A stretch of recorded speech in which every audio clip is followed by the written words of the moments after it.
This is Walking Your Talk, a podcast about leadership, authenticity, and courage. I'm Carolyn Taylor.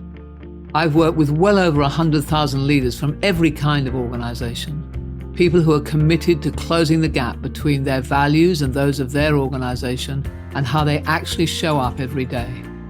I wrote a book called Walking the Talk on how you change a corporate culture. But this is much more personal. If you want to be known as someone who walks their talk, then this podcast is for you.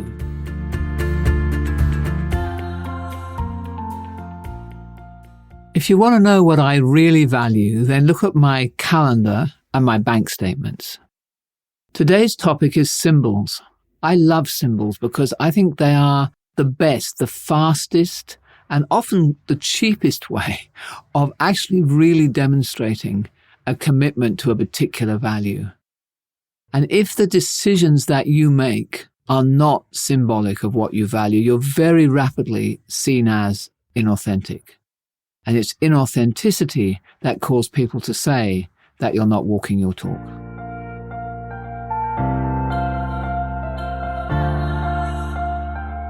Our organization actually does quite a lot of research with clients to understand what the drivers of their culture are. And our team had some very interesting findings over a long period of time, which was that actually it was the decisions that leaders made, even more than their behaviors, that were quoted as examples as to whether or not they were living the values that they said were important or whether they were not.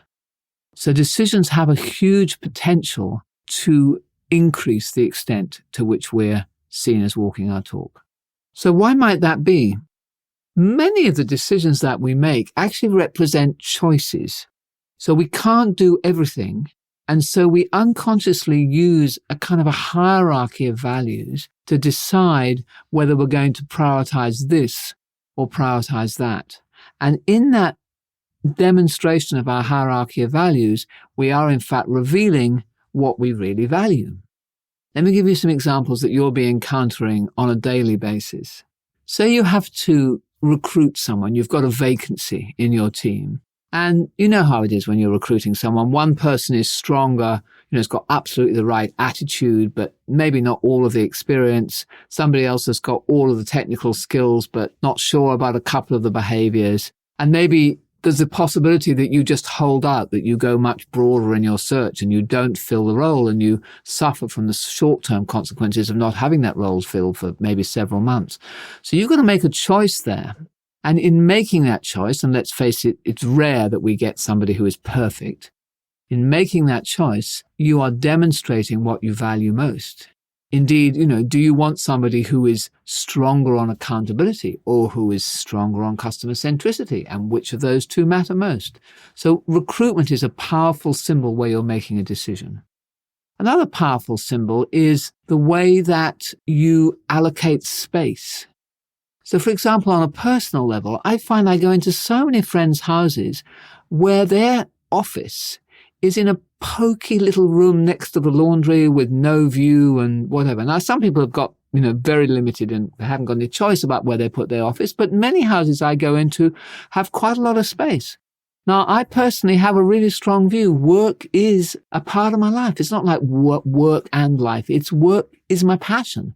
So I want to have my desk somewhere where I've got a stunning view. I'm not going to have it in some little pokey part of the house. And in that choice, which of course took some negotiation, as they always do with whoever you're living with, but in that choice, I'm displaying what I really value. So how you allocate space is a good one. And then let's take a look at the couple we started off with, time and money. Often we get to design an agenda. Maybe you've got 2 hours for a meeting. You've got 20 topics you could put on that agenda. What do you put first? What do you give the most time for? Very revealing that in terms of what you value. In fact, I know many leaders who just use that technique of switching the order of meetings. You talk to any organization who's passionate about safety. The safety always is number one on their agenda. It comes before the financials. If you really want to be focused on customer, start with market share, start with the customer satisfaction index. Don't start with profit. And then you start to send different signals. Also, what topics might you put on your agenda? So, for example, do you prioritize the opportunity for people less senior in the organization to come and present so that they get some exposure and they learn?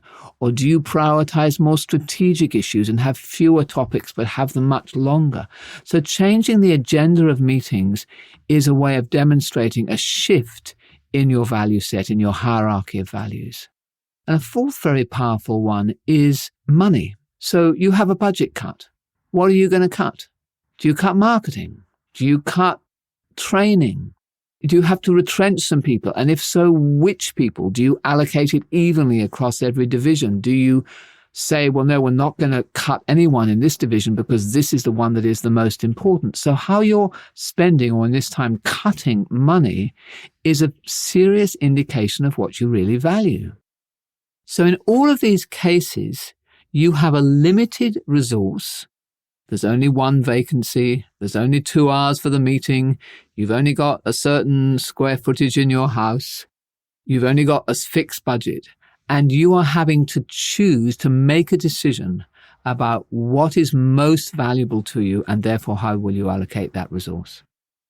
Often you'll find that these topics actually cause quite a lot of arguments, both at home and at work.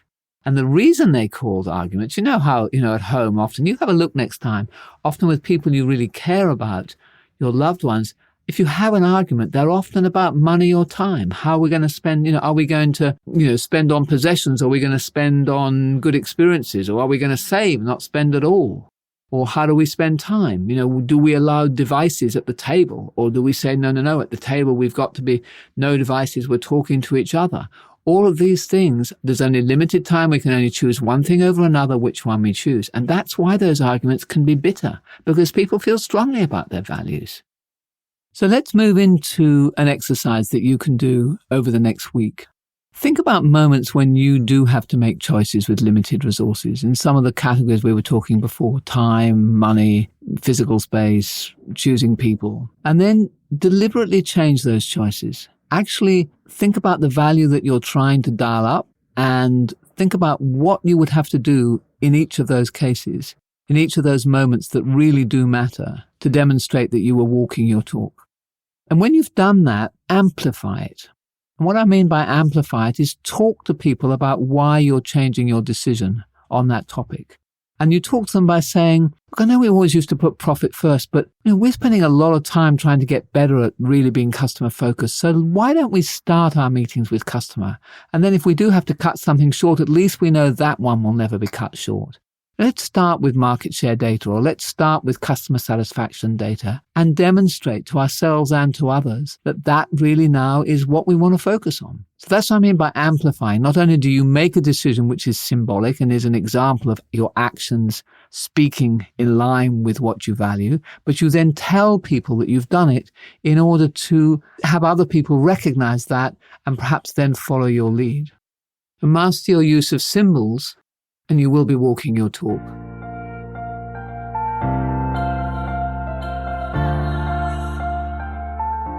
Next week, we're going to start a series of episodes on a particular value.